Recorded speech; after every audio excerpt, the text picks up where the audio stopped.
महादेव के वरदान के फल स्वरूप ही शनि देव कर्म फलदाता के रूप में नवग्रहों में से एक ग्रह के रूप में स्थापित हो गए।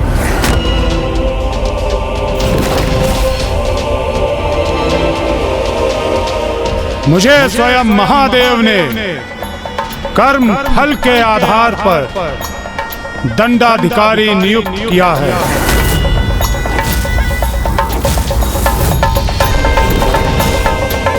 इसलिए अब मैं सभी को उनके कर्मों का उचित फल प्रदान करूंगा।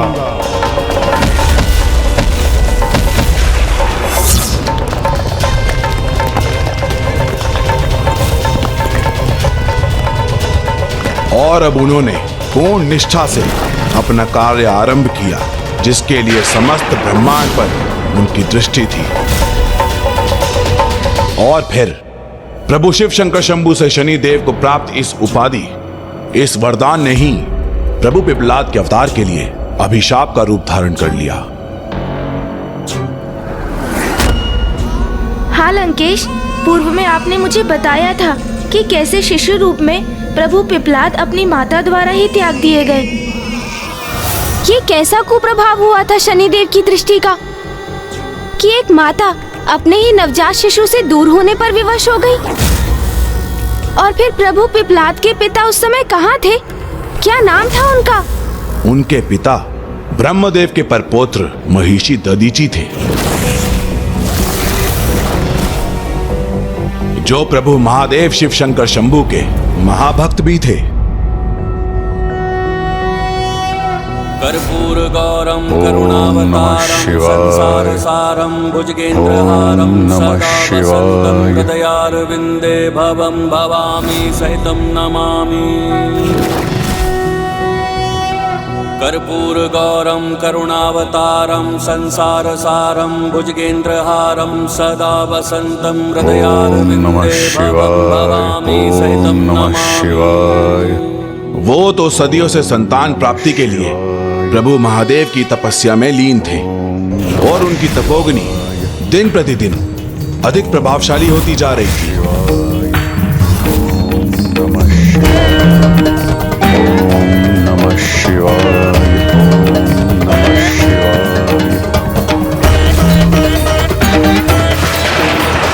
उनकी तपोग्नि को शीतल करने के लिए वर्षा के नियंत्रक देवता देवराज इंद्र ने उन पर जल की वर्षा कर दी। ओम नमः शिवाय, ओम नमः शिवाय, ओम नमः शिवाय।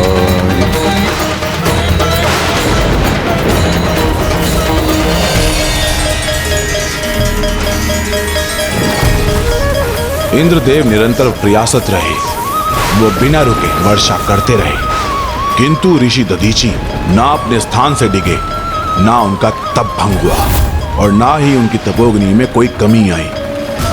और जब इस प्रकार निरंतर वर्षा होती रही तो सभी जलाशयों में जल की मात्रा बढ़ने से बाढ़ की स्थिति उत्पन्न हो गई, और शीघ्र ही एक अत्यंत विशाल एवं वेगवान जल प्रवाह ऋषि दधीची की ओर बढ़ने लगा। किंतु प्रभु महादेव का शिवलिंग मध्य में आने के कारण ही उस महाजल वेग का सीधा प्रभाव ऋषि दधीची पर नहीं हुआ, और वे उस महासंकट से सुरक्षित रहे।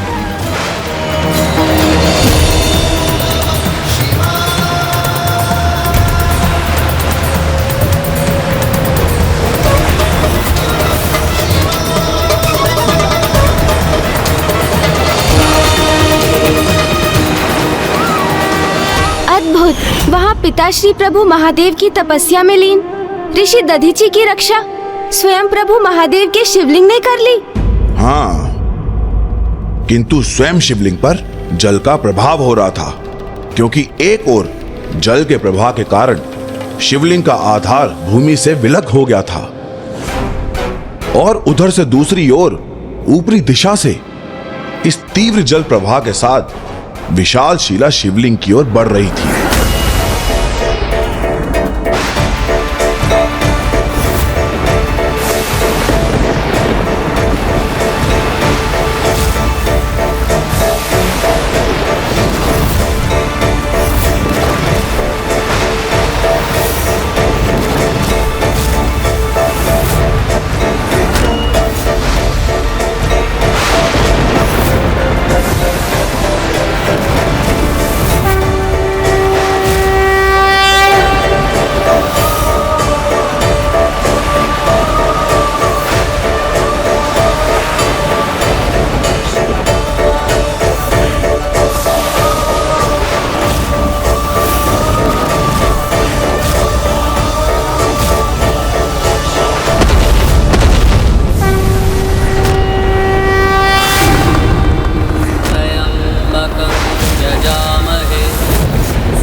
मृत्युर्मुक्षीयमामृता। आपकी तपस्या सफल हुई महर्षि। प्रभु प्रणाम प्रभु।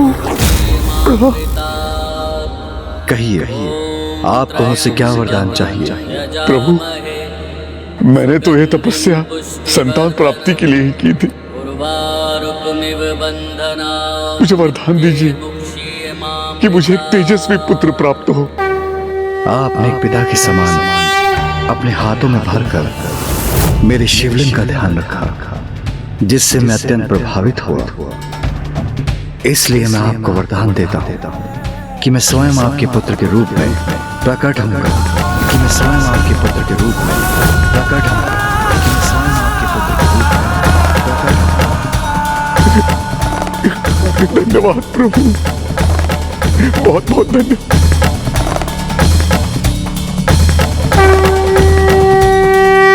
प्रभु के ऐसे महान भक्त जिन्हें स्वयं महादेव ने उनका पुत्र बनकर प्रकट होने का वरदान दिया, भविष्य में उनके साथ ऐसा क्या अनिष्ट हुआ जिसके कारण उनकी पत्नी पीपल वृक्ष के नीचे अपने पुत्र का परित्याग करने पर विवश हो गई?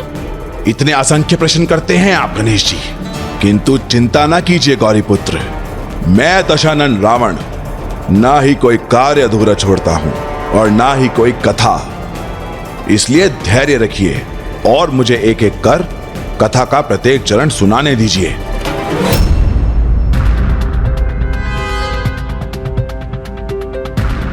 अति उत्तम। अब मरुस्थल है हमारे समक्ष। आप इस मरुस्थल को देखकर इतने आनंदित क्यों हो रहे हैं गणेश जी?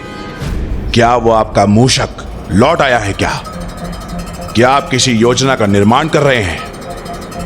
क्या है आपके मन में? लंकेश जी, आप तो मुझसे भी अधिक प्रश्न करने लगे। प्रतीत होता है आप पर भी मेरी संगति का प्रभाव हो रहा है। मेरे प्रश्न को टालिए मत। जितना पूछा है उसका उत्तर दीजिए। आप व्यर्थ ही संदेह कर रहे हैं मुझ पर। आप अपना ध्यान कहीं मत भटकने दीजिए, कथा पर ही उसे केंद्रित रखिए। और जहाँ तक मेरा प्रश्न है, मैं तो अभी भी अपने बाल स्वरूप में ही हूँ ना, तो प्रत्येक नवीन दृश्य को देखकर उत्सुक और आनंदित हो उठता हूँ। इसलिए इस मरुस्थल को देखकर भी अचंभित हो गया। अब शीघ्र आगे बढ़िए, ताकि आज हम सूर्यास्त की पूर्व ही समय पर सकुशल लंका पहुंच सकें। चतुर गणेशा।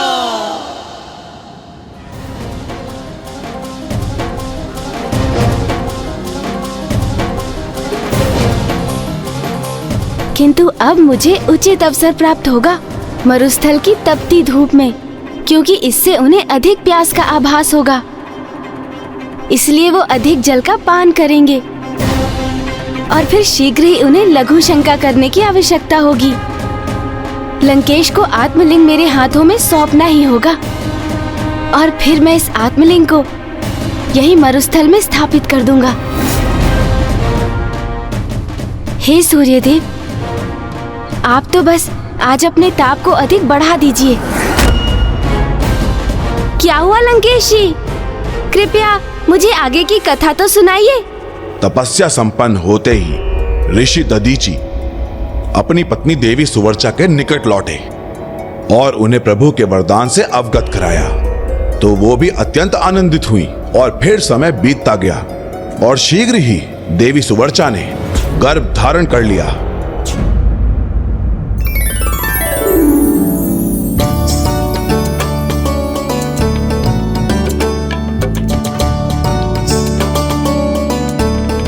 आपको इतनी कष्ट करने की क्या आवश्यकता थी स्वामी?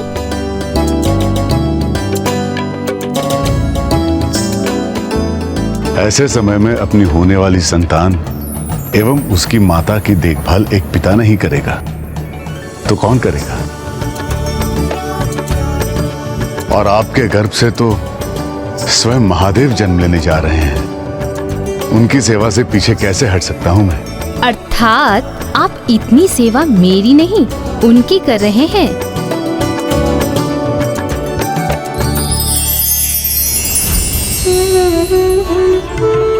ये उस ऋषि दंपति के लिए सर्वाधिक आनंद का समय था, किंतु शीघ्र ही एक अप्रिय घटना घटित होने वाली थी, जिसका संकेत निमंत्रण बनकर उनके द्वार पर था।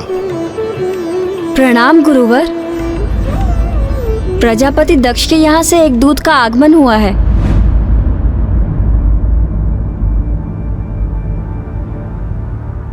उन्हें यहाँ बुला लाइए।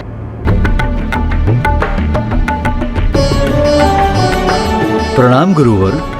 दक्ष प्रजापति आज तक का सबसे भव्य, सबसे विशाल यज्ञ का आयोजन करने जा रहे हैं, जिसमें उन्होंने आपको भी भाग लेने के लिए सादर आमंत्रित किया है। इस यज्ञ में उपस्थित होना तो मेरा सौभाग्य होगा। तब ऋषि दधीचि ने यज्ञ के निमंत्रण को ही स्वीकार नहीं किया था, अपितु उन्होंने तो आने वाले संकट काल को ही निमंत्रण दे दिया था। संकट काल? आपको जल चाहिए होगा लंकेश, ये लीजिए।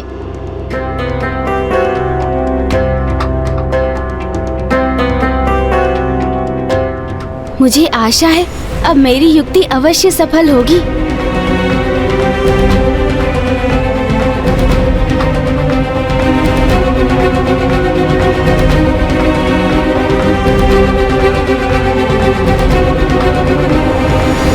किस विचार में डूब गए हैं आप गणेश जी? यही कि क्या ये वही यज्ञ था जिसमें माता सती? हाँ, ये वही यज्ञ था जिसमें प्रजापति दक्ष ने मेरे प्रभु महादेव शिव शंकर शंभू का अपमान करते हुए इस यज्ञ में भाग लेने का निमंत्रण नहीं भेजा था, और माता सती बिना निमंत्रण प्राप्त किए हटकर अपने पिता के यज्ञ में चली गई। प्रजापति दक्ष स्वयं प्रभु शिव से ईर्ष्या का भाव रखते थे, और जगत के परम पिता के प्रति ईर्ष्या करने के अपराध के परिणाम स्वरूप उन्हें अपने कर्मों के अनुसार उसका दंड तो भोगना ही था। इसलिए शनि देव की दृष्टि उन पर पड़ चुकी थी। उधर प्रजापति दक्ष का यज्ञ आरंभ ही हुआ था कि इधर शनि देव ने अपने आगमन के पूर्व संकेत देने आरंभ कर दिए, और फिर अंततः यज्ञ स्थली पर आगमन हुआ शनि देव का।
खड़ाऊ का खंडित होना शनि की दृष्टि का संकेत होता है।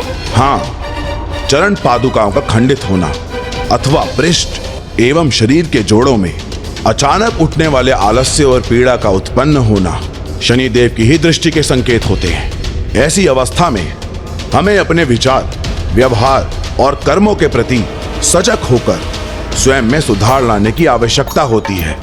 और यदि कोई ऐसा ना करे तो लंकेश?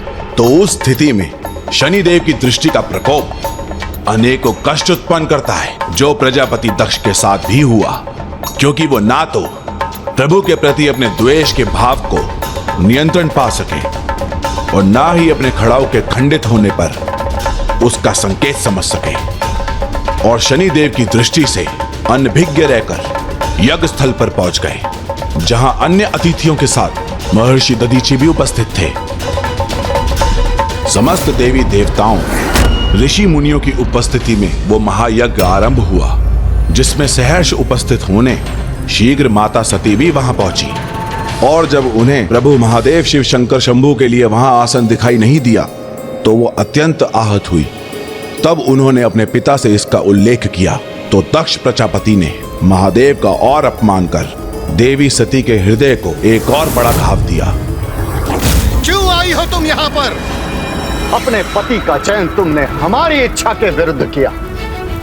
जिसके प्रेम में अंधी होकर तुमने पिता पुत्री के संबंध का सम्मान नहीं किया। अरे उसे इस महायज्ञ में तो क्या, मैं किसी यज्ञ में आमंत्रित नहीं करूंगा। आपने अपनी जीवा से परमेश्वर का अपमान किया है, इसीलिए अब आपका भला नहीं हो सकता पिताश्री। मैं घोषणा करती हूँ कि आज से मैं दक्षदायिनी नहीं कहलाऊंगी। आपकी पुत्री के रूप में मुझे अपना परिचय स्वीकार नहीं है। और सत्य तो ये कि अब मुझे जीवित रहने का अधिकार ही स्वीकार नहीं।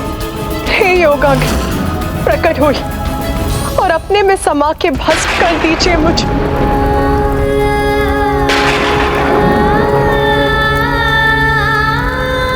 प्रजापति दक्ष के यज्ञ की समाप्ति तक किसी भी अतिथि को यहां से जाने की अनुमति नहीं है।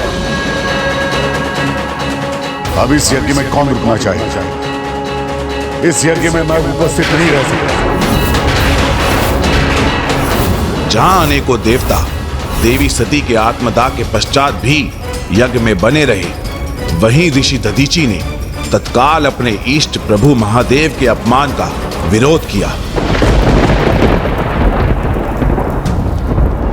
प्रभु शिव के अपमान और माता सती के देह त्यागने के उपरांत ये यज्ञ अब खंडित हो चुका है। ये अग्निकुंड अब एक चिता के समान है। इस यज्ञ से अब कल्याण नहीं, मात्र और मात्र विनाश होगा।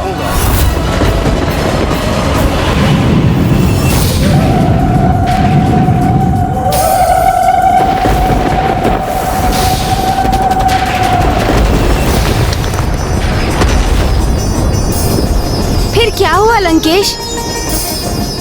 एक चुनौती। प्रजापति दक्ष और ऋषि दधीचि के मध्य कैसी चुनौती की स्थिति उत्पन्न हुई? नहीं, हे गौरी पुत्र, ये चुनौती ऋषि दधीचि और शनिदेव के मध्य स्थिर हुई थी।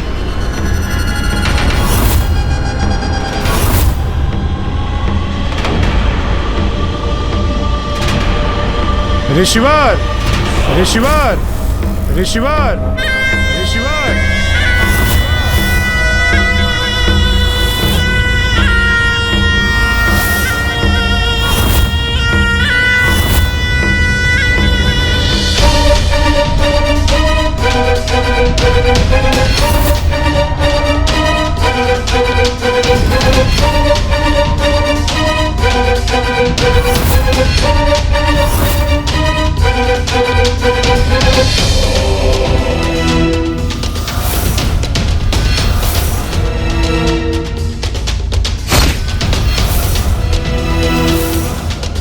अर्थात ये सब आपके ही कारण हुआ है।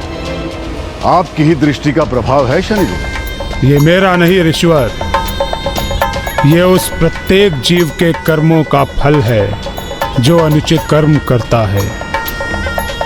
मैं तो मात्र माध्यम हूँ, महादेव की आज्ञा अनुसार उनकी इच्छा को पूर्ण करने का निमित्त मात्र। यदि कोई प्रभु महादेव का ही अपमान करेगा, उनके अस्तित्व को नकारने का दुस्साहस करेगा, तो उसका फल तो उसे अवश्य भोगना पड़ेगा।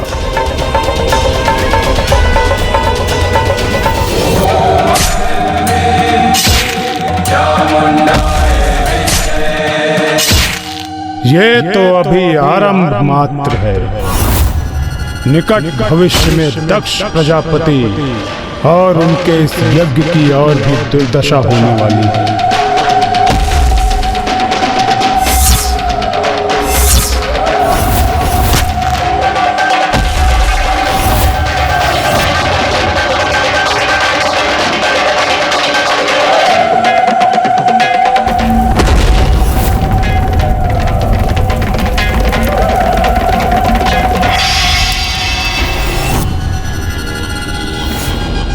आप इतने निष्ठुर इतने कठोर कैसे हो सकते हैं? ऋषिवर, मैंने आपसे पूर्व में ही कहा कि आप मुझे दोष मत दीजिए। मैं तो महादेव की इच्छा का निमित्त मात्र हूँ। इसलिए दक्ष के दुर्भाग्य पर शोक मनाने के स्थान पर आप स्वयं सावधान हो जाइए।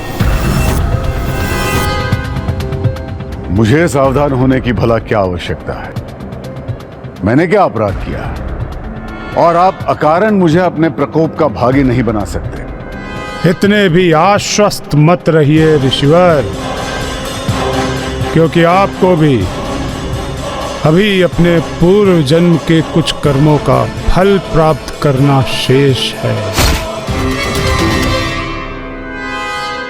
आप कुछ भी कह लें शनिदेव,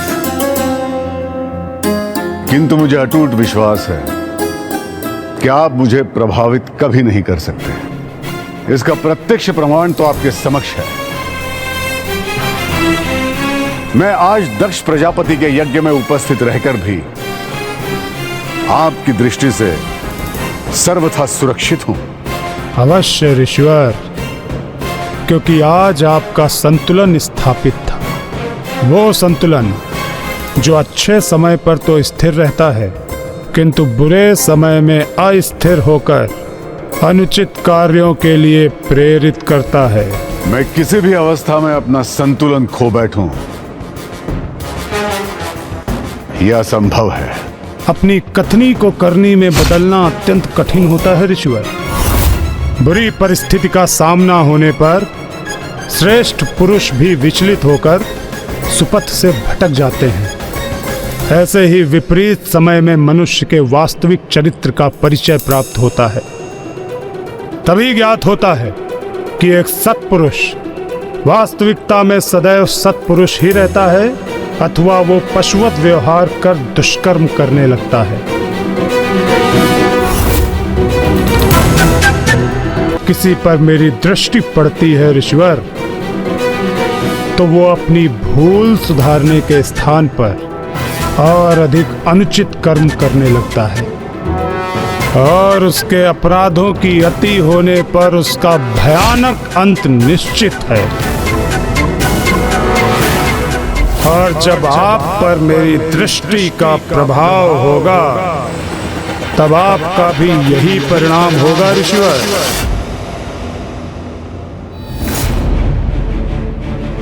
मुझे स्वयं पर पूरा विश्वास है कि किसी भी स्थिति में मेरा आचरण सदैव शुद्ध ही रहेगा। मैं कभी भी विचलित नहीं हो जाऊंगा। यदि दुर्भाग्य की छाया मुझ पर पड़ भी गई, तो भी मैं धर्म पथ से दूर नहीं हूं। इसीलिए आपका मुझे सावधान करना व्यर्थ है। आप मुझे चुनौती दे रहे हैं ऋषिवर। हाँ शनिदेव, इसे आप मेरी चुनौती ही समझ।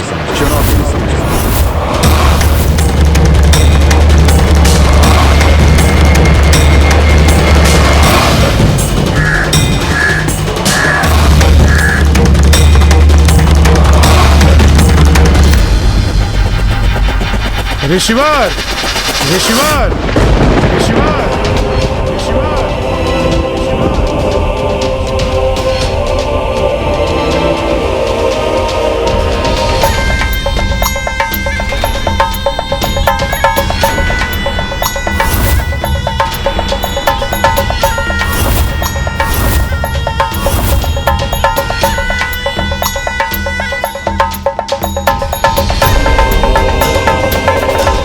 आपने शनिदेव की दृष्टि को चुनौती दी है ऋषिवर। इसका परिणाम तो आपको भोगना ही होगा।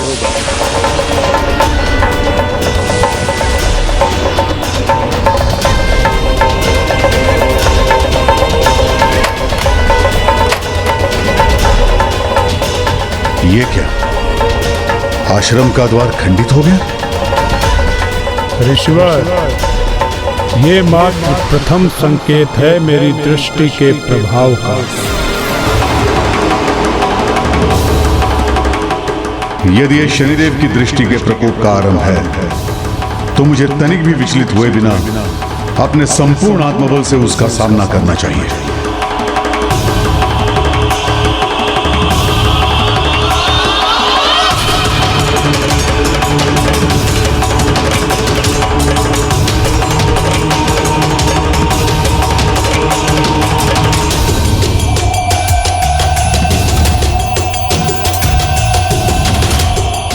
जिस आत्मबल के आधार पर आपने मेरी दृष्टि का सामना करने का संकल्प लिया है ऋषिवर, समय आने पर उसकी भी उचित परीक्षा होगी।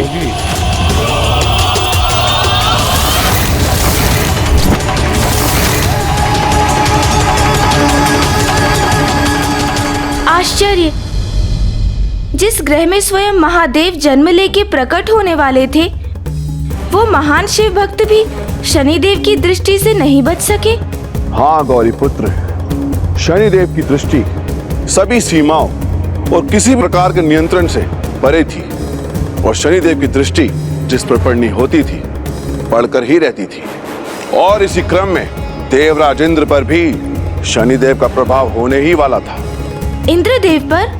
देवराज इंद्र को शक्ति की बड़ी ही लालसा थी, और उन्होंने अहंकार में आके दंडनीय अपराध भी किए थे, और शनिदेव की दृष्टि उन पर पड़ने ही वाली थी। और इसी कारण देवराज इंद्र और ऋषि दधीचि एक दूसरे से बंधे हुए थे, और देवराज इंद्र के कर्म उन्हें ऋषि दधीचि के भविष्य से जोड़ने वाले थे। अर्थात देवराज इंद्र और ऋषि दधीचि पर एक साथ शनिदेव की दृष्टि का प्रकोप पड़ना कोई संयोग नहीं था, कोई गहरा संबंध था। हाँ, और ये जुड़ाव दो चरणों में प्रकट होने वाला था। प्रथम था शनिदेव की दृष्टि का देवराज इंद्र पर पड़ना, और द्वितीय था उनकी दृष्टि के प्रभाव से देवराज इंद्र से एक बड़ी भूल के उपरांत ऋषि दधीचि के समीप पहुंचे। किंतु देवता होने के उपरांत भी क्या इंद्रदेव शनिदेव की दृष्टि से नहीं बच सके? शनिदेव की दृष्टि से कोई सुरक्षित नहीं। जिस तरह समय से कोई छिप नहीं सकता, मृत्यु को कोई छल नहीं सकता, उसी तरह शनिदेव की दृष्टि से कोई नहीं बच सकता, चाहे वो मनुष्य हो, असुर हो, या स्वयं भगवान ही क्यों ना हो।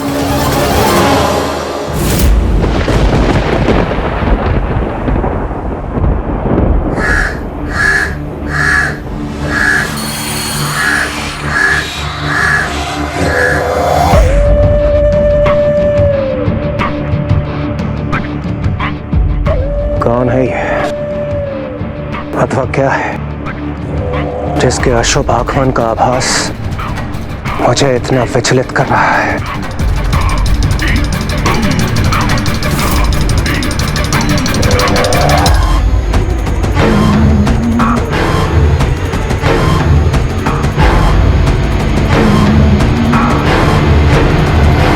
कुछ कर्मों का लेखा जोखा तो अभी आपको भी देना शेष है देवराज, इसलिए मैं शनिदेव आप पर अपनी दृष्टि डालने आ रहा हूँ, और मुझे विश्वास है देवराज होने के नाते आप अपने कर्मों का संतुलन स्थापित करने के लिए तत्पर होंगे और मेरी दृष्टि को सहेंगे। सावधान देवराज, स्वर्ग के निकट पहुंच चुका हूं मैं, और मेरी दृष्टि के लक्ष्य आप हैं।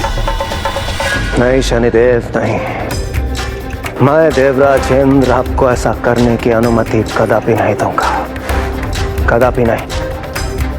जब तक आप अपनी धीमी गति से मुझ तक पहुंचेंगे, मैं उसके पूर्व ही अपने स्वर्गलोक के अद्भुत भवन के सर्वाधिक और सुरक्षित स्थान पर पहुंचकर छिप जाऊंगा। फिर मैं देखता हूं आपकी अनिष्टकारी दृष्टि मुझ तक कैसे पहुंचती है।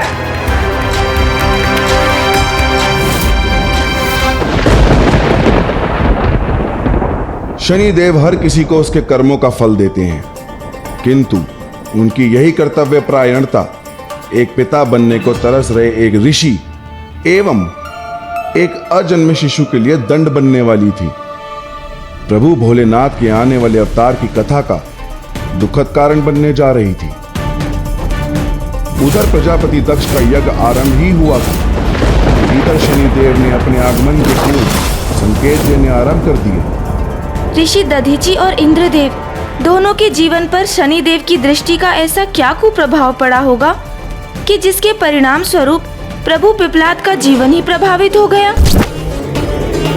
लंकेश जी, जल ग्रहण कीजिए। तो क्या देवराज इंद्र शनिदेव की दृष्टि से छिपने का विचार कर रहे थे? किंतु ये कैसे संभव हो सकता था? फिर क्या हुआ लंकेश जी? क्या वो अपनी इस योजना में सफल हुए? इतना जल ग्रहण कर लिया है दशानन ने, किंतु फिर भी मेरी मुख्य योजना सफल ही नहीं हो रही है। कदाचित मुझे शीघ्र कोई अन्य युक्ति भी सोचनी होगी।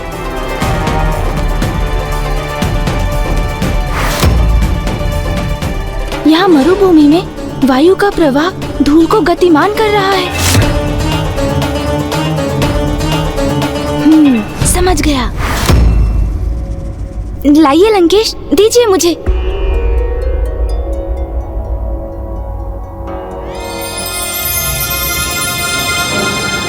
आपने अभी क्या प्रश्न किया था गौरीपुत्र? नहीं, इंद्रदेव, क्या वो? देवराज इंद्र दृढ़ निश्चय ले चुके थे कि वो शनिदेव को छलकर ही रहेंगे, और उधर शनिदेव देवराज इंद्र पर अपनी दृष्टि डालने के लिए अपने निर्णय पर अड़िग थे।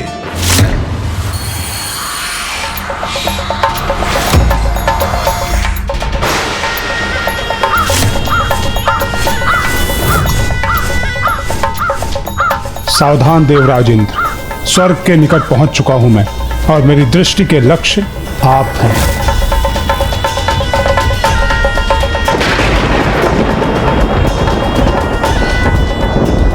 मुझे शीघ्रता करनी होगी। शनिदेव यहाँ पहुंचने ही वाले हैं।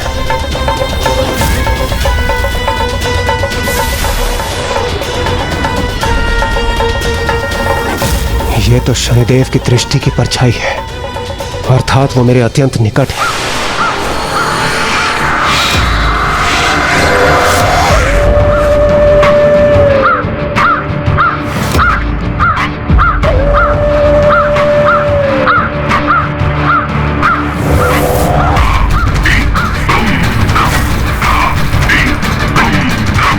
काक, अर्थात शनिदेव के वाहन का स्वर। कहीं वो यहाँ पहुंच तो नहीं गए? मुझे शीघ्रता करनी होगी। मुझे अपनी दिशा परिवर्तित करनी होगी, जिससे मैं उन्हें भ्रमित कर सकूं।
शनिदेव, शनिदेव, आपकी इस दृष्टि को अब यहीं रुकना होगा, क्योंकि अब मैं जहां प्रवेश करने वाला हूं, वहां स्वयं मेरी प्रतिछाया को भी प्रवेश करने की अनुमति नहीं है। तो आपकी इस दृष्टि की परछाई वहां तो प्रवेश कर ही नहीं सकती।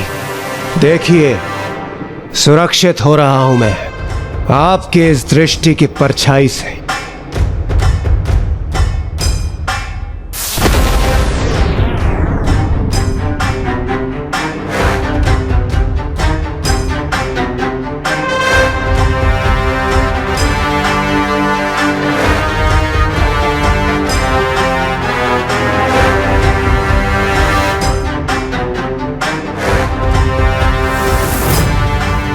अब मैं अपने इस गुप्त कक्ष में सर्वथा सुरक्षित हूं।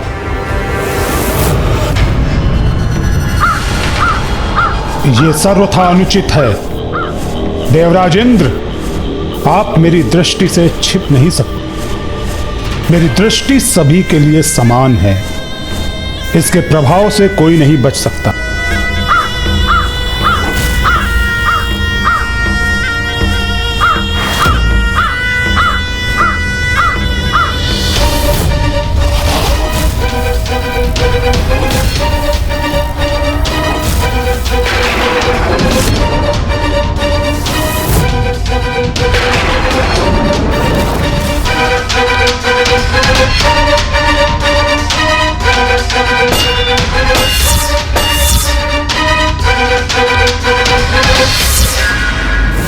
अंततः देवराज इंद्र स्वयं को शनिदेव से सुरक्षित करने में सफल हो ही गए। नहीं शिवनंदन, जैसा कि मैंने पूर्व में कहा था कि शनिदेव की दृष्टि से कोई सुरक्षित नहीं, क्योंकि जिस पर उनकी दृष्टि पड़नी होती है, चाहे वो किसी भी सुरक्षित स्थान पर स्थित हो जाए, वह स्वयं अपने पांव पर चलकर शनिदेव के समक्ष पहुंच ही जाता है। वो स्वयं पहुंच जाता है उनके समक्ष, अर्थात इंद्रदेव जिन्होंने स्वयं को छिपाने के इतने प्रयास किए, वो भी शनिदेव के समक्ष आ गए। आह, कितनी अद्भुत शांति है यहाँ। अब मेरे इस कक्ष में कोई प्रवेश नहीं कर सकता। शनिदेव तो क्या उनकी कुदृष्टि भी नहीं। मुझे अपनी समस्त चिंताओं को त्याग कर कुछ समय विश्राम कर लेना चाहिए।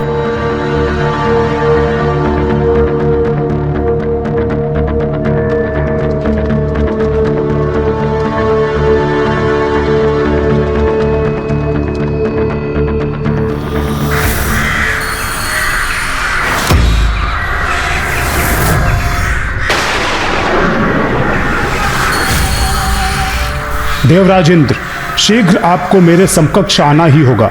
आप कहीं भी क्यों न छुपे हों, आपका भाग्य मेरी दृष्टि के समकक्ष आपको ले ही आएगा।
शनिदेव के काग यहाँ प्रवेश तो नहीं कर गए।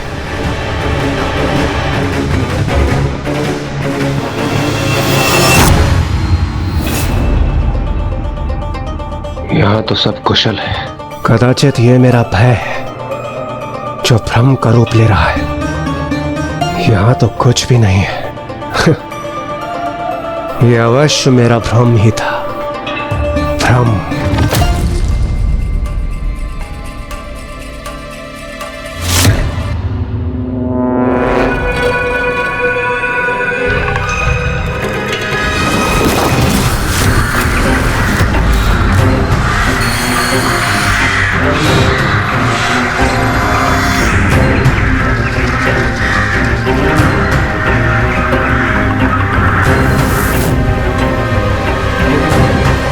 ये बार बार इस कर्कश काक स्वर का स्मरण क्यों हो रहा है मुझे? कहीं शनिदेव के काग यहां प्रवेश तो नहीं कर गए? और यदि यहां प्रवेश किया भी है तो वो छिपे कहां है?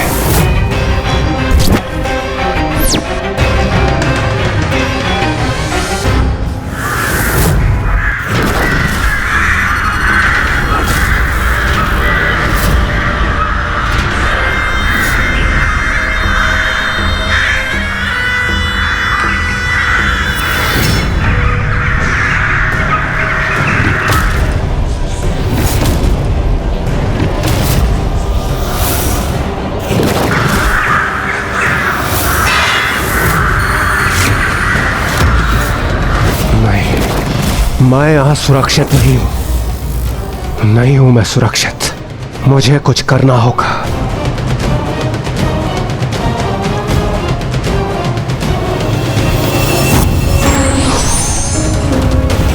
यहाँ मेरे पीछे तो कोई भी नहीं है।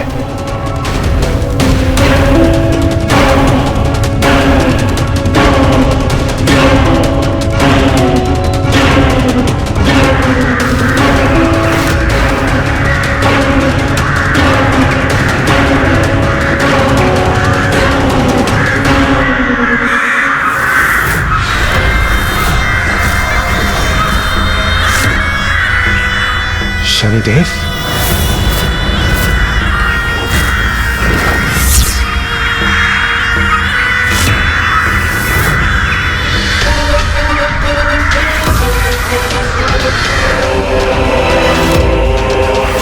आपने उचित कहा था लंकेश। जिस पर शनिदेव की दृष्टि पड़ने का समय आ जाता है, वो ना चाहते हुए भी उनके समक्ष आ ही जाता है। इसलिए जब बुरा समय आए तो उससे भयभीत होकर छिपने के स्थान पर संयम रख उस समय का सामना करने का साहस जुटाना चाहिए। क्योंकि जो बुरे समय में धीरज खो बैठता है, वो स्वयं अपने अनिष्ट के निकट पहुंच जाता है। वाह गौरी नंदन, आप तो कथा के प्रत्येक चरण से कोई न कोई नवीन सीख प्राप्त कर ही रहे हैं। इसका संपूर्ण श्रेय तो आपको ही जाता है लंकेश, क्योंकि आप जैसे महाविद्वान से ये कथाएं सुनने का सौभाग्य जो प्राप्त हो रहा है मुझे। ये तो सर्वथा उचित कह रहे हैं आप।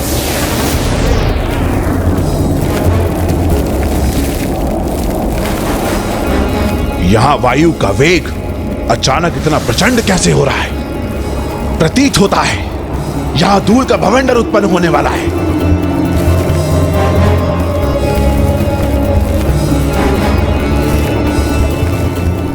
तो क्या इस बवंडर को देखते हुए कुछ समय के लिए हमारे यहाँ रुकना उचित नहीं होगा लंकेश जी? नहीं, ऐसा कोई भवंडर नहीं जो लंकेश रावण को रोक सके। और वैसे भी साधारण भवंडर का क्या भय जो कुछ ही समय में शांत हो जाएगा। वास्तविक भवंडर तो शनिदेव की दृष्टि देवराज इंद्र पर आया था, जो उनके सभी संकेतों को नकारते रहे, और जो होने वाला था उसे कोई नहीं टाल सकता था।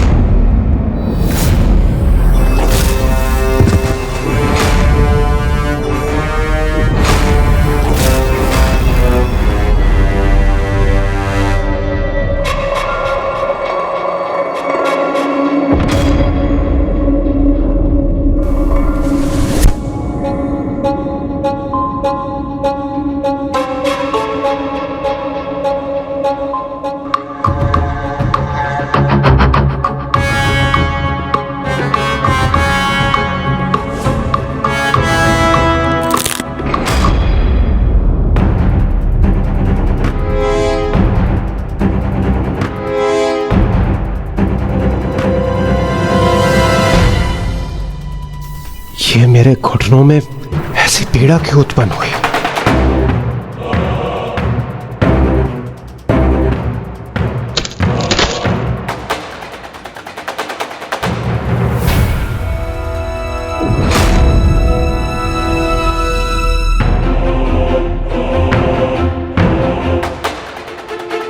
प्रणाम गुरुदेव। प्रणाम देवगुरु।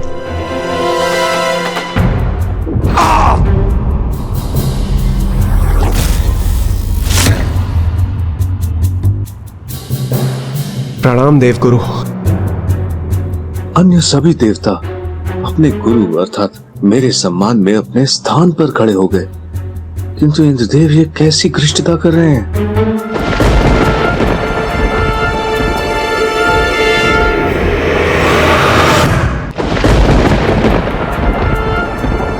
आपका स्वागत है। आइए प्रस्थान कीजिए। गुरु के आगमन पर गुरु को सम्मान देने हेतु अपने स्थान से उठकर अपनी शिष्य होने की मर्यादा निभाने में असमर्थ है आप देवराज, तो फिर मुझे गुरु कहकर पुकारने का क्या अर्थ है देवराज? नहीं नहीं देवगुरु, वो मैं... क्या आप भूल गए कि गुरु का सम्मान कैसे किया जाता है?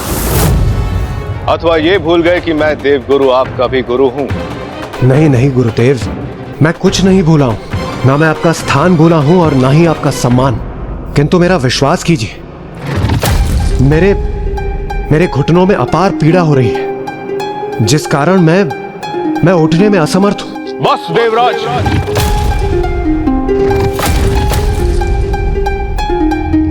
सर्वप्रथम आपने मेरा अपमान किया, फिर अपनी भूल को नकारने हेतु ऐसा तुच्छ कारण का उल्लेख किया जो कदापि मान्य नहीं हो सकता। धिक्कार है मुझे कि मेरे आप जैसे शिष्य हैं। धिक्कार है इस सभा को जहां एक देव गुरु का अपमान हुआ। धिक्कार है आपको जो आप इस दुखद अनुचित घटना के कारण बने। बात गुरुदेव। यदि आप देव गुरु हैं तो मैं भी देवराज हूं, देवराज इंद्र, और इस प्रकार के शब्द आपके मुख से शोभा नहीं देते। आप मेरे गुरु हैं, इसलिए यदि मुझसे कोई भूल होती है तो उसे सुधारने का अधिकार आपको प्राप्त है, किंतु आप इस प्रकार अकारण मेरी अवहेलना नहीं कर सकते। ये सर्वथा अनुचित है। आप मेरा विश्वास करने के स्थान पर व्यर्थ में ही आवेशित हो रहे हैं। क्रोधित और उत्तेजित तो आप हो रहे हैं देवराज। आपको तो अपनी भूल का आभास तक नहीं प्रतीत होता है। आपको गुरु की कोई आवश्यकता ही नहीं है।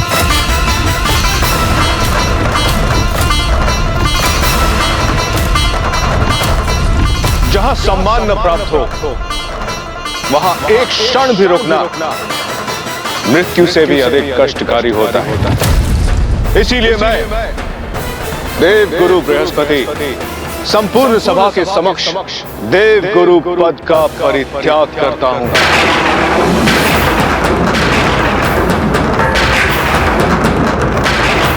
और अब मैं एक क्षण भी यहां नहीं रुकूंगा।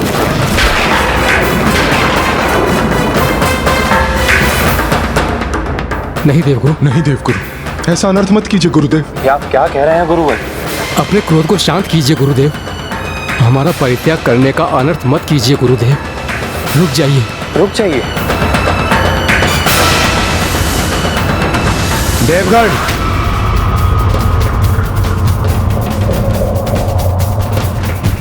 मत रोकिए इन्हें, जाने दीजिए।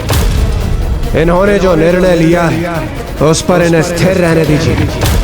यदि इन्हें हमारा गुरु होना स्वीकार नहीं है तो हमें भी अपने गुरु के रूप में किसी अन्य का चुनाव करने की स्वतंत्रता है।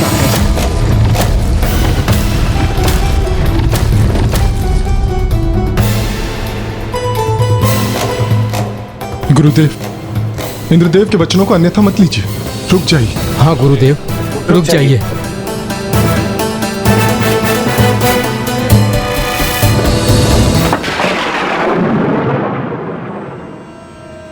ये कैसा अनर्थ है?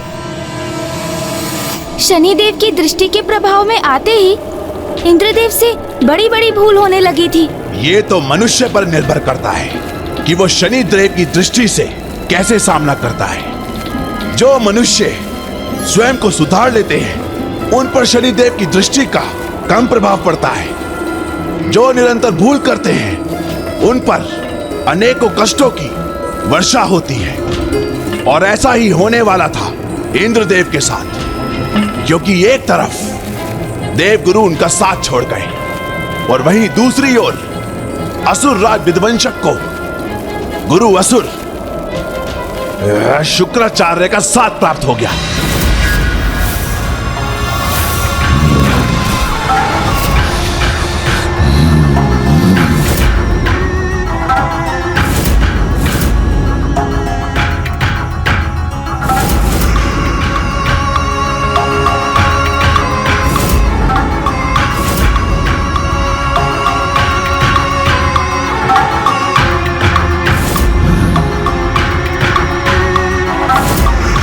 प्रणाम असुर गुरुदेव। अत्यंत उचित समय में तुम्हारा आगमन हुआ है विध्वंसक।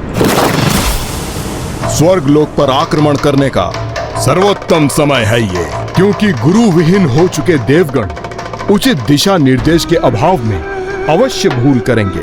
मुझे ज्ञात है तुम अपने अस्त्र से शत्रु के अस्त्रों की शक्ति भी सोखने में और उस शक्ति को स्वयं में विलय कर अत्यधिक शक्तिशाली बनने में सक्षम हो।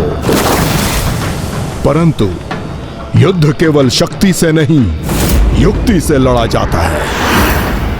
तुम्हें युक्ति से लड़ना होगा। शत्रु को एक दूसरे से विलग करने के रणनीति के प्रयोग कर अकेले पड़े उसके योद्धाओं पर आक्रमण करना होगा। इससे तुम्हारी विजय सुनिश्चित हो जाएगी। मैं इस युद्ध के लिए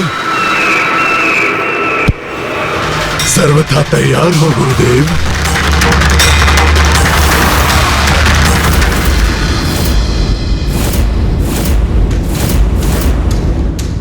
देवराज इंद्र ने तो अपने गुरु के आदेश का पालन नहीं किया, किंतु दूसरी ओर असुरों ने अपने गुरु के दिए आदेश का पालन किया। सभी दिशाओं से स्वर्गलोक पर आक्रमण किया। देवताओं को एक दूसरे से विलग कर उन्होंने उनको अकेला किया और उसके उपरांत असुर देवता पर आक्रमण करने जा रहे थे।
उचित है कि समस्त देवता अकेले पड़ गए हैं, क्योंकि मेरे जूर सैनिकों ने उन्हें घेर लिया है।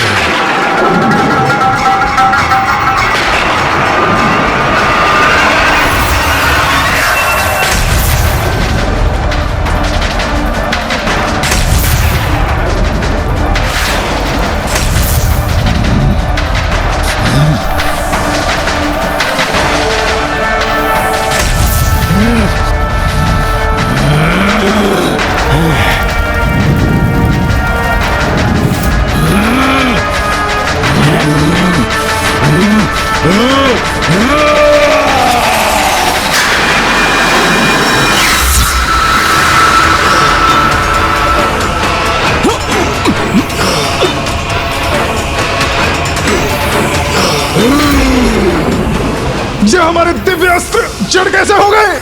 हम इन असुरों पर आक्रमण करने में असमर्थ क्यों रहे हैं?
इन देवताओं के दिव्य अस्त्रों से प्राप्त हुई इस तनिक सी शक्ति में कितना प्रभाव है, तो जब इनके समस्त अस्त्र मेरे पास होंगे तो उसका कितना शक्तिशाली प्रभाव होगा।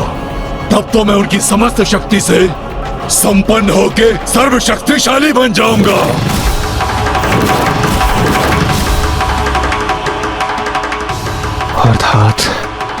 अर्थात ये दुष्ट अपनी शत्रु की शक्तियों को सोख लेता है, तभी तो ये हमारी ही शक्तियों से स्वर्गलोक के द्वार को ध्वस्त करने में सफल हुआ है। स्वर्गलोक पर अब हमारा आधिपत्य है। अब शीघ्र इन देवताओं से उनके अस्त्र छीनकर उन्हें हमारे सामने उपस्थित करो।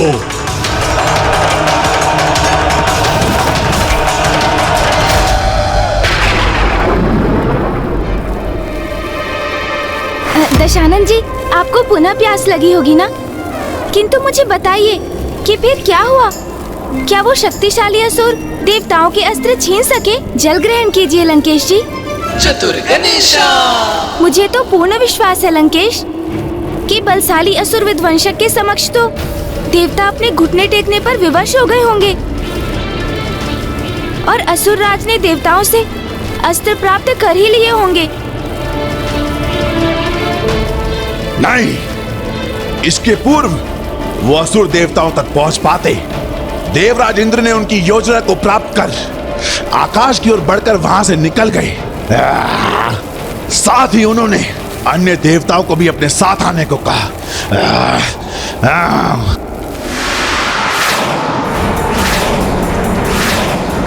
पीछा करो इन देवताओं का, जाने मत दो इनको, मुझे अस्त्र चाहिए इनके।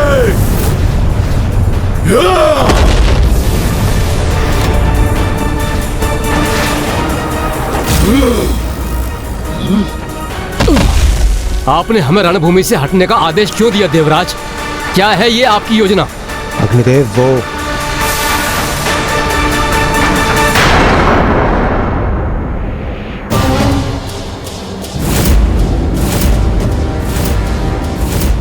ये अवश्य शनिदेव की भयंकर छाया है जो निरंतर मेरा पीछा कर रही है। इंद्रदेव, इंद्रदेव, अग्निदेव के प्रश्न का उत्तर दीजिए। हम उन असुरों से युद्ध करने के स्थान पर रणभूमि से पलायन क्यों कर गए और हम यहाँ क्या कर रहे हैं? देवगण, आप सभी ने स्वयं देखा किस प्रकार वो दुष्ट असुर विध्वंसक हमारे अस्त्रों से जुड़कर हमारी शक्ति को सोखने में सक्षम हो चुका था। उसे भली भांति ज्ञात हो चुका है कि वो हमारे अस्त्रों को प्राप्त कर और भी शक्तिशाली बन सकता है, इसलिए उसका हमारे अस्त्रों को प्राप्त करना अत्यंत महत्वपूर्ण है। तो अब हमारे लिए क्या मार्ग शेष है इंद्रदेव? हाँ वरुण देव, हमारे अस्त्रों को किसी सुरक्षित स्थान पर छिपाना अत्यंत आवश्यक है। हाँ, क्षीर सागर में श्री हरि नारायण के निकट हमारे शस्त्र सुरक्षित रहेंगे। प्रभु महादेव के पास भी सुरक्षित रह सकेंगे हमारे ये अस्त्र।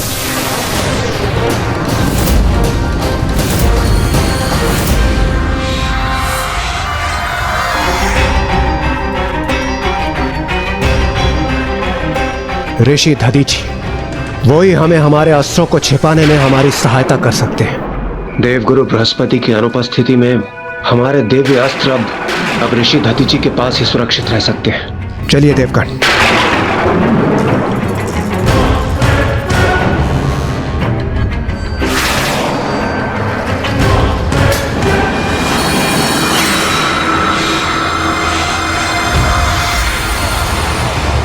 ऋषि दधीचि, अब आपको ज्ञात होगा कि आप अपनी चुनौती पूर्ण करने में सक्षम हैं अथवा नहीं। स्मरण रखिएगा ऋषिवर, अब आपको अपने संयम का परिचय देना होगा। निकट भविष्य में जो कठिन परिस्थितियां आपके सामने आने वाली हैं, उसका सामना करने में कोई त्रुटि नहीं होनी चाहिए।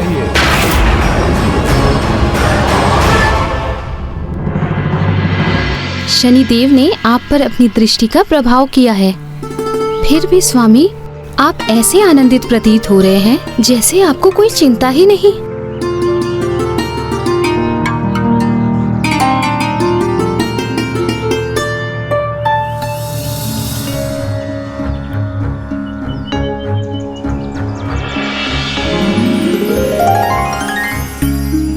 चिंता तो आपको भी नहीं करनी चाहिए देवी, क्योंकि जिस गृह में स्वयं प्रभु महादेव का आगमन होने वाला है, उस गृह की स्वामिनी को चिंता करना शोभा नहीं देता।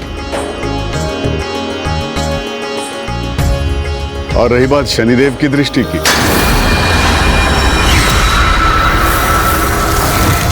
तो वो अपना कार्य कर रहे हैं और मैं अपना कर्म करता रहूंगा। मुझे भला किस बात का भय है?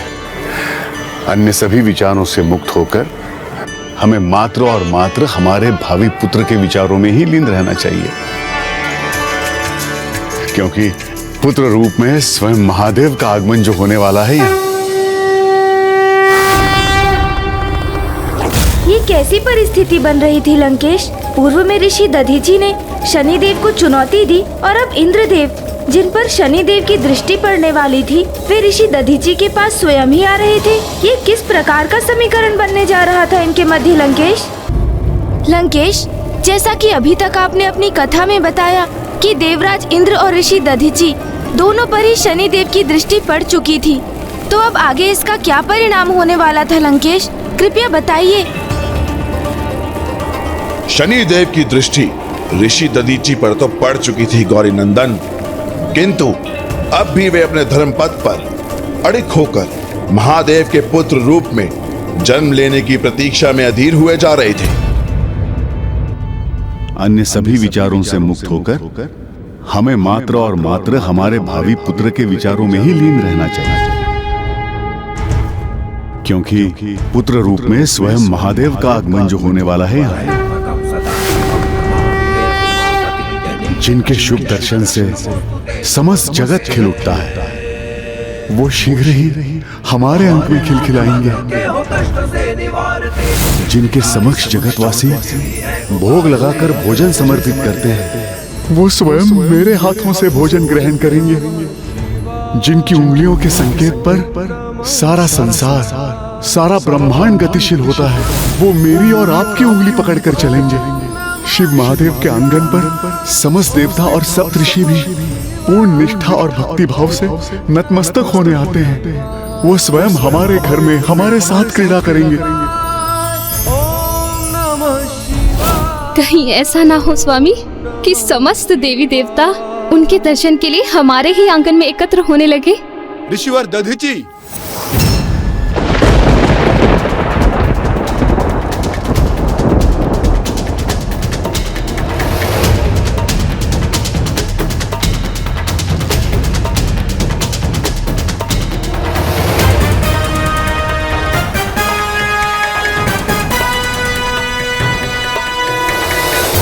प्रणाम ऋषिवर।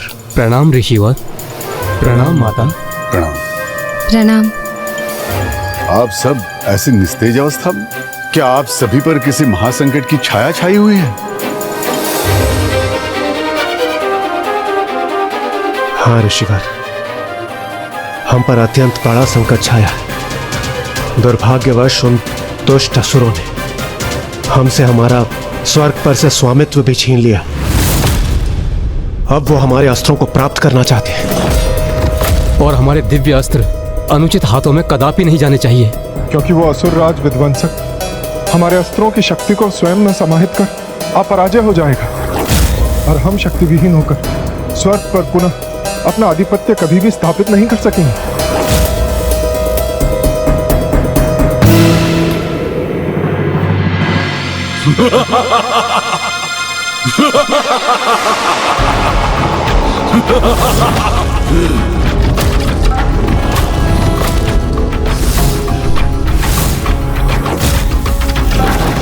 देवताओं, विध्वंसक के प्रकोप से कदापि सुरक्षित नहीं रह सकोगे तुम।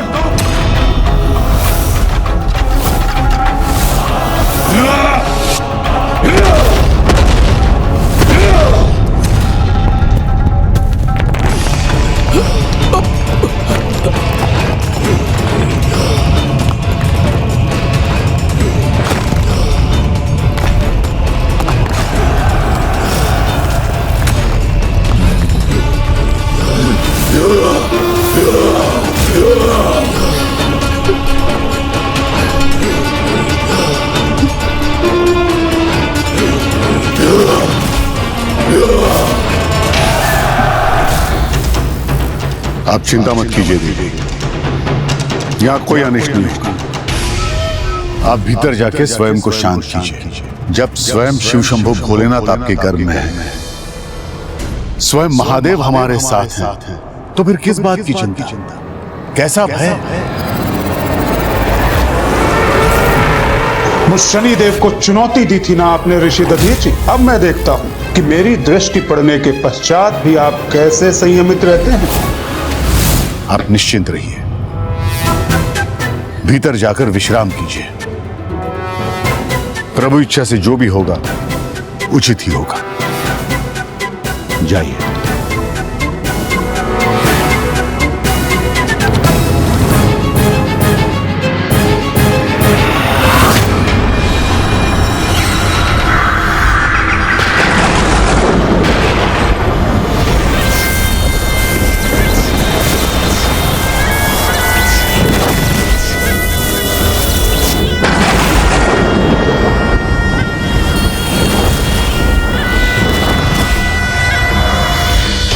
ऋषिवर को यह ज्ञात हो गया है कि उन पर शनि दशा का आरंभ हो चुका है। विपदा उनके सम्मुख मुख खोले खड़ी है, फिर भी उनका अदम्य आत्मविश्वास, अपार धीरज निसंदेह अत्यंत सराहनीय है। अब देखना यह है ऋषिवर कि आप मेरी चुनौती का सामना करते समय अपने इस आत्मविश्वास को और धीरज को स्थिर रख पाते हैं अथवा नहीं।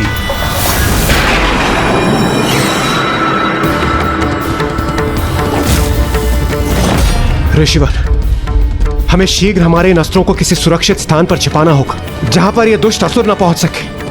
हमारी सहायता कीजिए ऋषिवर, सहायता कीजिए हमारी। हाँ ऋषिवर, हम पर कृपा कीजिए। मैं आपकी सहायता अवश्य करूंगा, किंतु उससे पूर्व मेरा यह ज्ञात होना अत्यंत आवश्यक है कि आपको आपके किस अपराध का दंड मिल रहा है,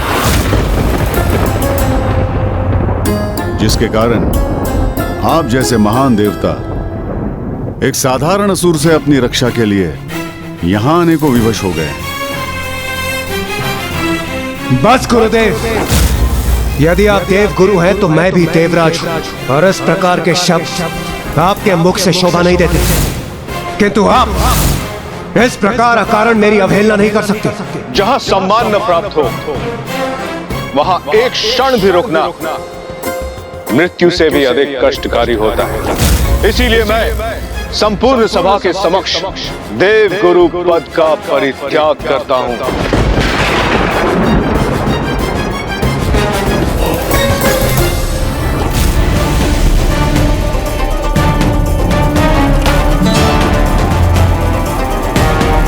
ये भवंडर तो और भी उग्र होता जा रहा है। ये मरुस्थल का धूल भरा बवंडर ही मुझे आपसे पिताश्री के आत्मलिंग को प्राप्त करने में सहायक बनेगा लंकेश। इसलिए तो मैंने इसे उत्पन्न किया है, किंतु बस अब इसे दिशा देना ही शेष है। लंकेश जी, मरुस्थल में बवंडर तो आते जाते रहते हैं, किंतु आप मुझे बताइए ना आगे क्या हुआ? ऋषि दधीचि ने फिर देवताओं की सहायता की अथवा नहीं?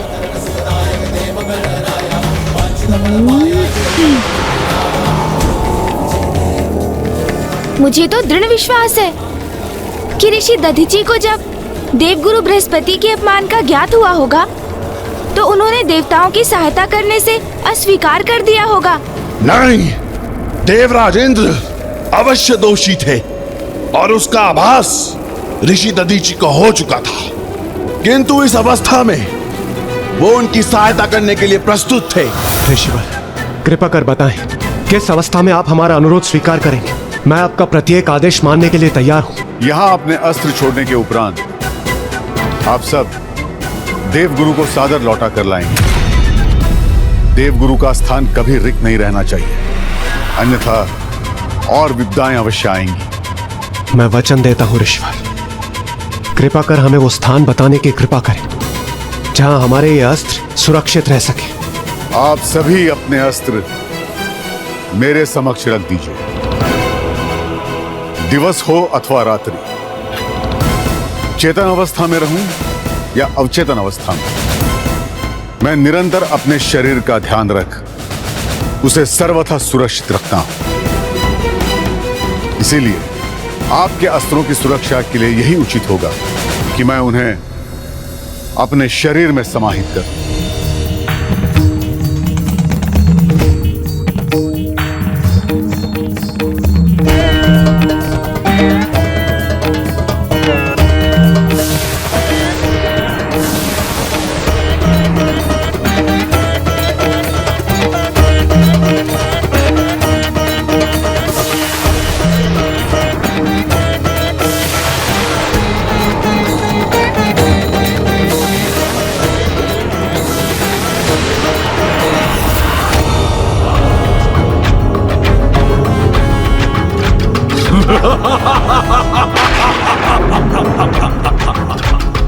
प्रतीत होता है देवता अपनी पराजय स्वीकार कर रहे हैं।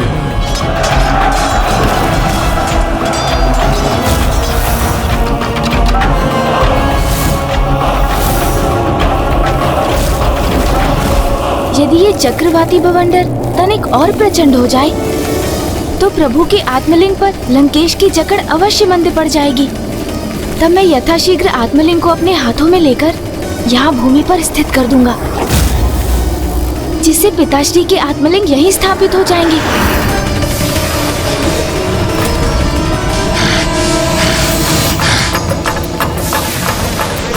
इस भवंडर के तीव्र वायु प्रवाह से कदापि विचलित नहीं होऊंगा मैं, और ना ही महादेव के आत्मलिंग पर इसका तनिक भी प्रभाव होने दूंगा।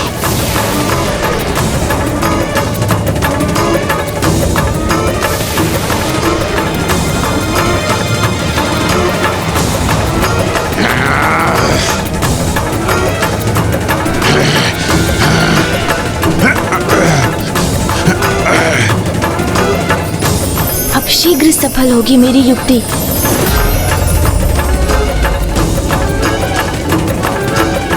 हे वायुदेव, इस बवंडर की उग्रता और तीव्रता बढ़ाने में मेरी सहायता कीजिए।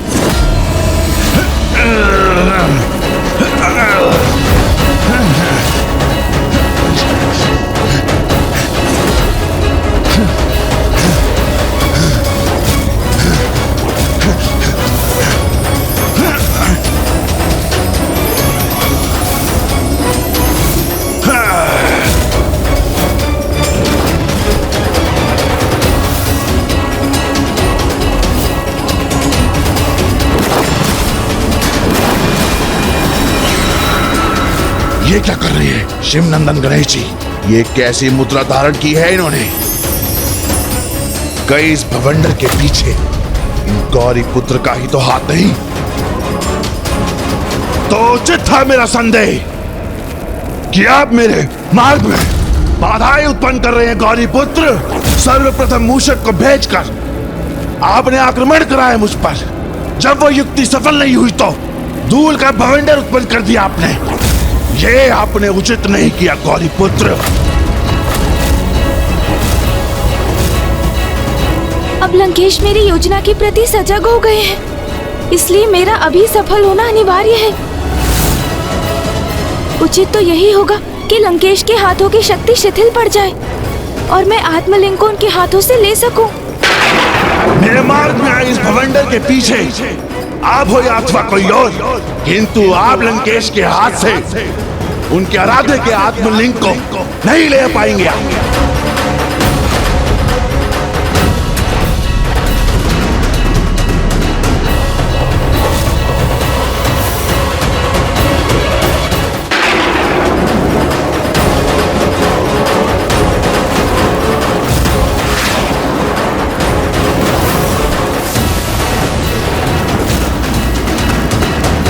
मुझे तो प्रतीत होता है लंकेश अब अधिक समय तक इस बवंडर के समक्ष स्थिर नहीं रह सकेंगे।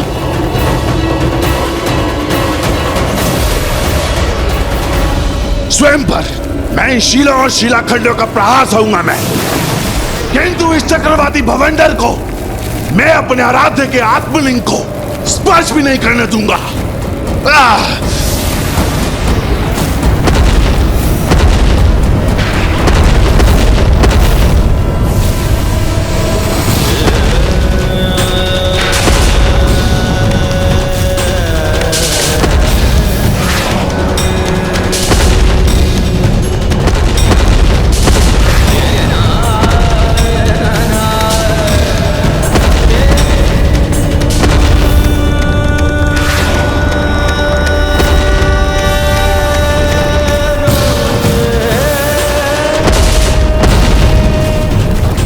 लिए हुई पीड़ा भी उनके वरदान के समान प्रतीत हो रही है मुझे। ओम नमः शिवाय।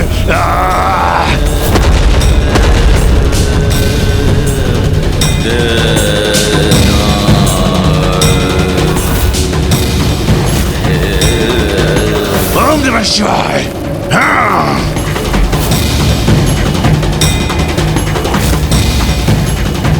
अद्भुत। अपनी तनिक भी चिंता किए बिना इस बवंडर को महादेव की आत्मलिंग का स्पर्श तो क्या उनके निकट भी पहुंचने नहीं दे रहे हैं।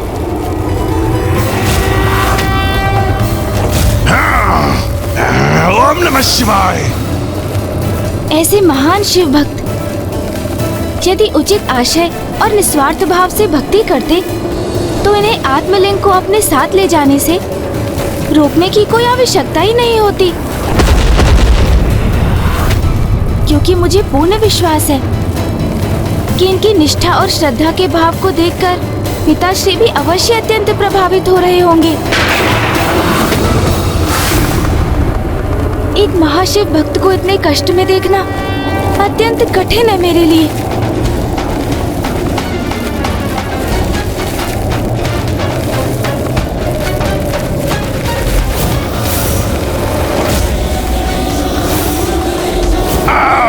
मेरे मार्ग पे ये भवंडर उत्पन्न करके भी खुश नहीं हुए आप कि अब पुनः किसी अपनी नवीन योजना के साथ मेरी ओर बढ़ रहे हैं।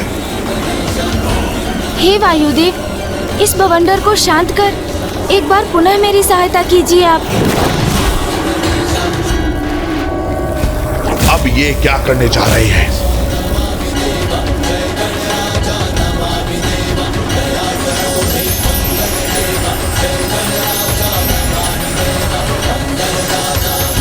ये क्या? गौरीपुत्र गणेश तो भवंडर को विपरीत दिशा में मोड़कर उसके प्रभाव को कम करने में लगे हैं।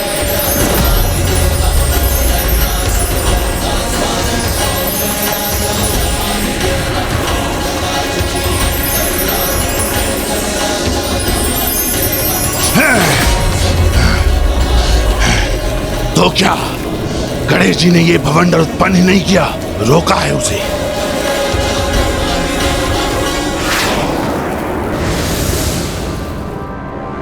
आप तो मेरी सहायता करने का प्रयास कर रहे थे पार्वती नंदन, और मैं अकारण ही आप पे संदेह कर रहा था। मेरे दोषपूर्ण व्यवहार के लिए मुझे क्षमा कर दीजिए पार्वती नंदन। यहां एक और आप जो प्रत्यक्ष मेरी सहायता करने के लिए आप उपस्थित रहे, किंतु दूसरी ओर कोई और भी अवश्य है जो अदृश्य रहकर मेरे मार्ग में बाधाएं उत्पन्न करने का प्रयास कर रहा है। क्यों गणेश जी, मेरा संदेह उचित है ना? कदाचित नहीं लंकेश। मरुभूमि में तो इस प्रकार के बवंडर आना स्वाभाविक ही है, किंतु आप उसकी चिंता क्यों करते हैं लंकेश जी? अभी आपने जिस प्रकार महादेव की आत्मलिंग की इतनी भक्ति और निष्ठा से सुरक्षा की, ये देखकर तो स्वयं महादेव भी अवश्य अति आनंदित होंगे। और एक भक्त के लिए प्रभु की प्रसन्नता से अधिक महत्वपूर्ण भला और क्या हो सकता है?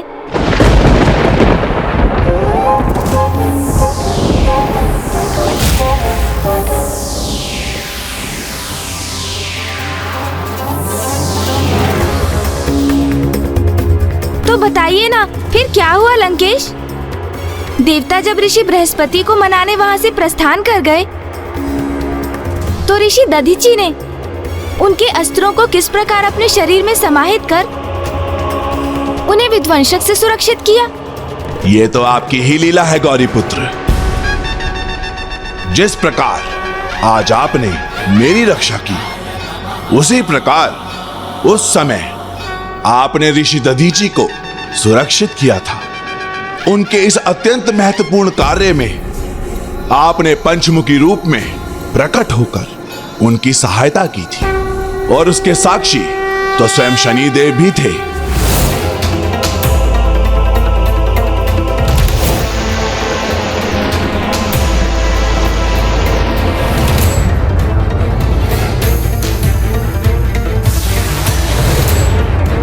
मुझसे भयभीत होकर अपने अस्त्रों का परित्याग कर सारे देवता पलायन कर गए। और यही तो मैं चाहता था कि एक बार उनके अस्त्रों का स्वामित्व प्राप्त हो जाए मुझे, तो मैं उन्हीं की शक्ति का प्रयोग कर उन देवताओं को अपने समक्ष झुकने पर विवश कर दूंगा।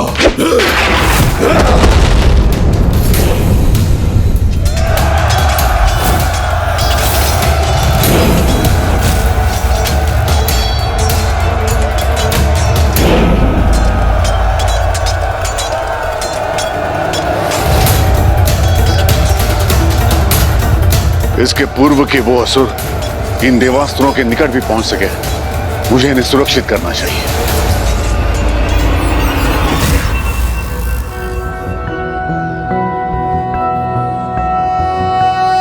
ओम वक्रतुंड महाकाय सूर्यकोटि समप्रभ निर्विघ्नं कुरु मे देव सर्वकार्येषु सर्वदा।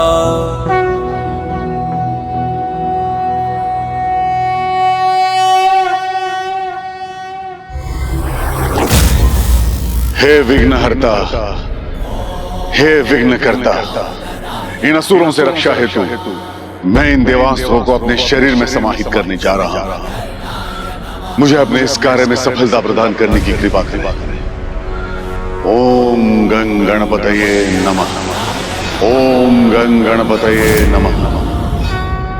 ओम गं गणपतये नमः।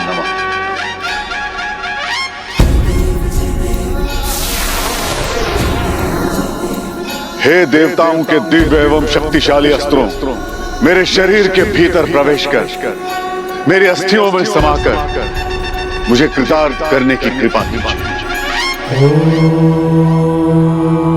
स्वस्ति न इंद्रो। मैं इंद्रस्त्र हूँ ऋषिवर, क्या आप मुझे अपने शरीर में समाहित करने के लिए प्रस्तुत हैं?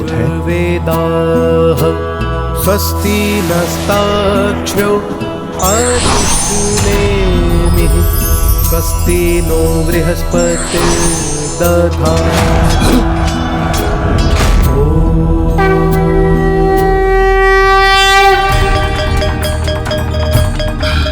ये क्या हो रहा है? ये अस्त्र इन ऋषि के शरीर के भीतर कैसे जा रहा है?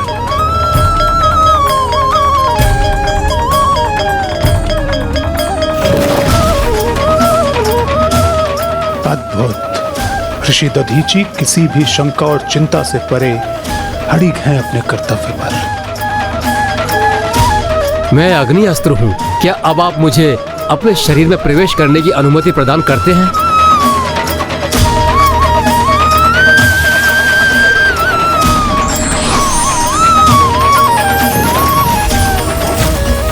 ये ऋषि तो एक एक कर इन देवताओं के दिव्य अस्त्र को अपने अंदर समाहित कर रहा है, किंतु यह अस्त्र तो मेरे लिए आवश्यक है। ये मैं कदापि नहीं होने दूंगा।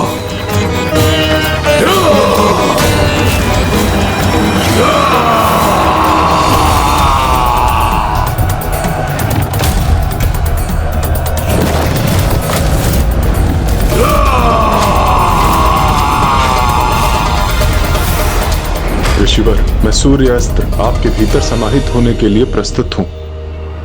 हे दिव्यास्त्र, आपका भी स्वागत है।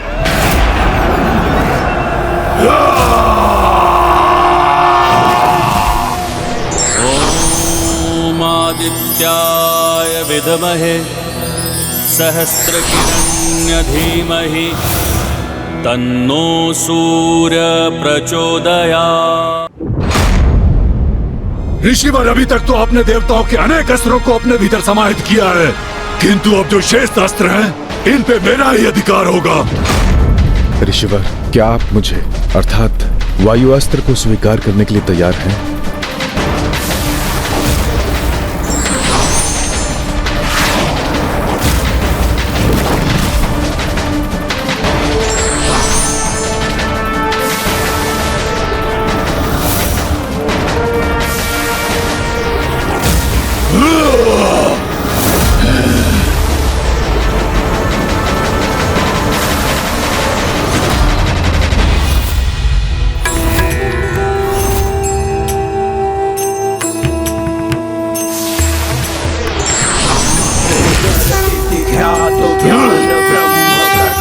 रक्षकः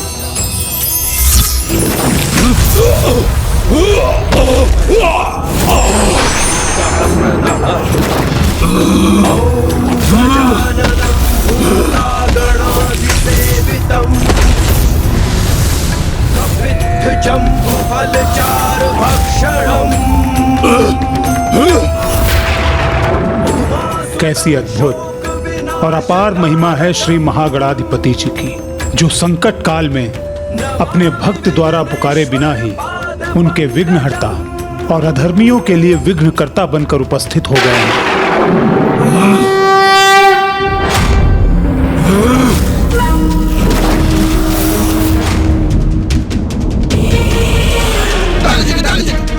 असुर सैनिकों, आगे बढ़ो, आक्रमण करो।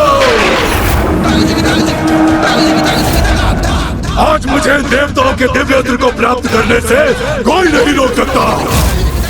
भले ही उसके लिए मुझे गजमुख को परास्त कर इन ऋषि के बख्शिश स्थल को क्यों ना भेजना पड़े। मैं वरुण देव का वरुण अस्त्र हूँ।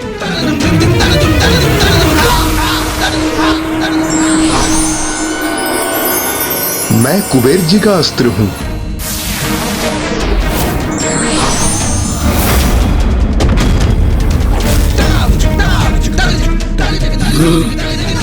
मेरे अस्त्रों के प्रहार के समक्ष कोई नहीं टिक सकेगा।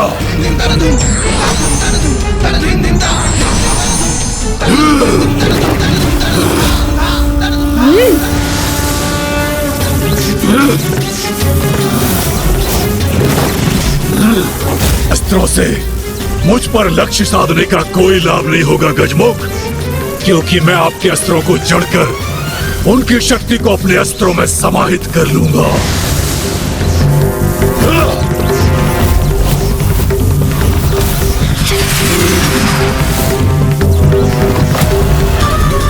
ओह, तो इस दुष्ट ने मेरे अस्त्रों को जड़ कर दिया है और मेरे अस्त्रों की शक्ति को बाहर खींचकर अपने अस्त्रों में संचित कर रहा है। गजमुख, अब तुम्हारे ही अस्त्र की शक्ति से तुम्हें आहत करूंगा मैं।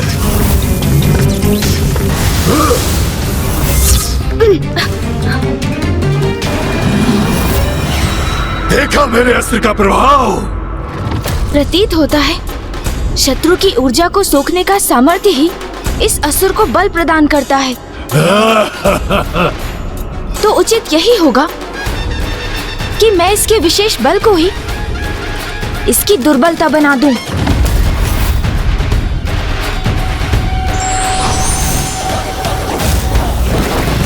अब मेरी गदा के भार और मेरी अंकुश की ज्वाला को प्राप्त करने का परिणाम भुगतना ही होगा इस दुष्ट को।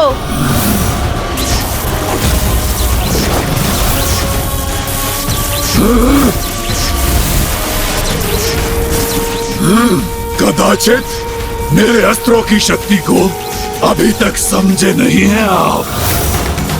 मुझ पर प्रहार करने का प्रयास तो मुझे ही शक्तिशाली बना देगा। गजमुख, आपके अस्त्रों की भी असाधारण दिव्यता है, इसलिए अब आपकी ऊर्जा से आपके प्रतिरूपों को नष्ट करूंगा मैं। अपनी शक्ति में विलीन करने हेतु आपके अस्त्रों को भी प्राप्त करूंगा मैं।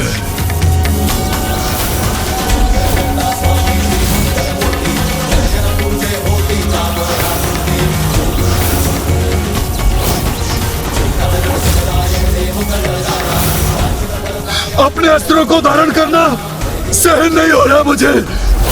ये तो भीषण ताप उत्पन्न कर रहा है। मेरा अस्त्र इस गजमुख के अस्त्र के समक्ष तो एक क्षण भी नहीं ठहर सकता।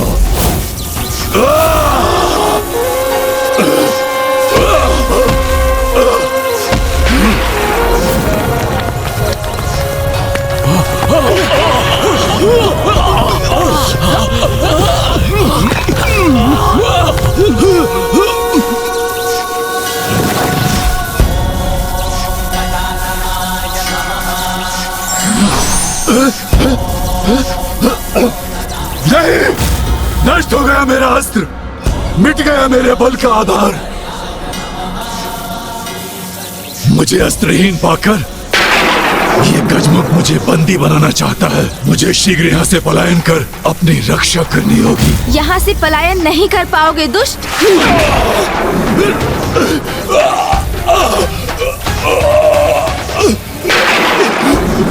ये क्या हो रहा है?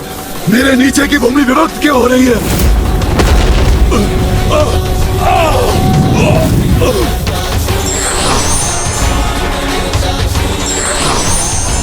हम यहाँ रुके, हम भी शेष नहीं रहेंगे। भागो यहाँ से, रक्षा करो, भागो, भागो।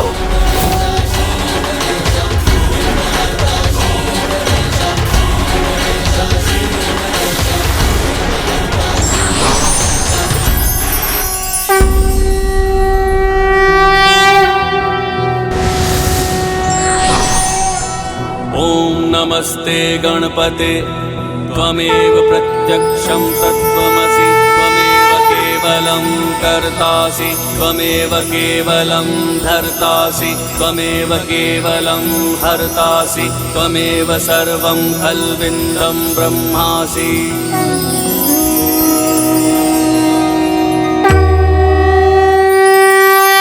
असुर विध्वंसक का अध्याय तो समाप्त हो गया लंकेश, किंतु फिर शनिदेव ने क्या किया? उनकी दृष्टि तो देवराज इंद्र और ऋषि दधीचि पर पूर्व में ही पड़ चुकी थी ना? जब शनिदेव की दृष्टि पड़ती है तो उसके परिणाम भी बहुत घातक होते हैं, और अब ऐसा ही कुछ होने वाला था देवराज इंद्र और ऋषि दधीचि के साथ भी। बुराई अपनी सारी ऊर्जा केवल सत्य को झूठ में परिवर्तित करने में लगा देती है, जबकि सत्य स्थिर होकर केवल अपनी वास्तविक शक्ति से लड़ता है, इसलिए वो जीत जाता है।